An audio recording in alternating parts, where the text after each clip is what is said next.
For the curriculum itself, when it comes to like, the text that you write and stuff like that, always at least do the basics. Basically understand that web browsers do a pretty good job for accessibility. They're really not that bad, but you have to not break it. So like, I'll give you some examples of ways that you could break it, usually not maliciously, that are kind of adorable, that I think are funny.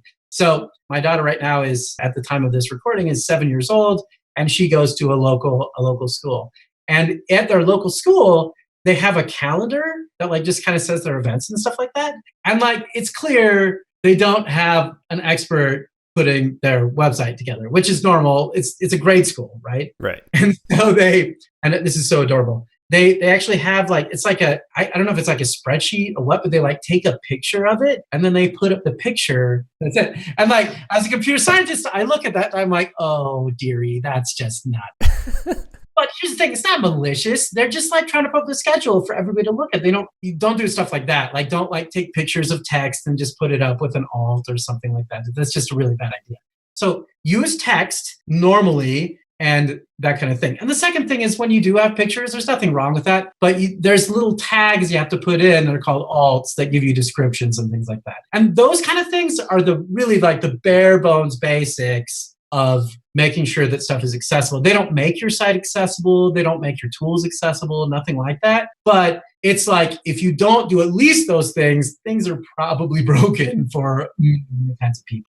I want people to do more is to start making sure that when you're writing grants and when you're using tools, make sure everything in your tool chain is accessible. And just like, if something in your chain isn't accessible, drop it, get rid of it. Use another technology that is accessible, because it is the law and also because it's the right thing to do, And there are challenges there. Like, I think that we can make block languages accessible over time. I think that will be solved. I think that that's not like a huge technical burden. I think that's okay. And I also think that there are technical challenges that people have as they're doing stuff. Like if you're making a curriculum related to Android, well, Android naturally has some nasty accessibility stuff in it because the Android accessibility architecture is really not that. It has issues, right? And then vice versa, like accessibility for every platform, it turns out, is very different. So Apple's accessibility architecture is 100% incompatible with the Windows one, which is 100% incompatible with the Android one, which is 100% incompatible with the web. So cool, great job.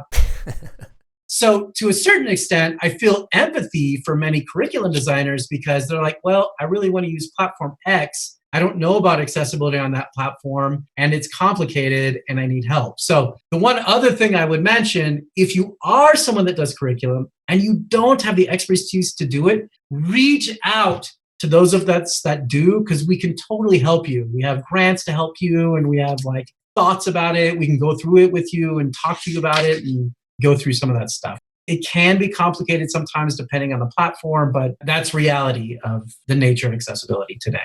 This excerpt was from episode 27 of the CSK8 podcast, and it was titled Accessible CS Education Through Evidence-Based Programming Languages with Andreas Stefik. You can listen to this full interview as well as hundreds more by searching for the CSK8 podcast on your favorite podcast app or by simply going to jaredoleary.com.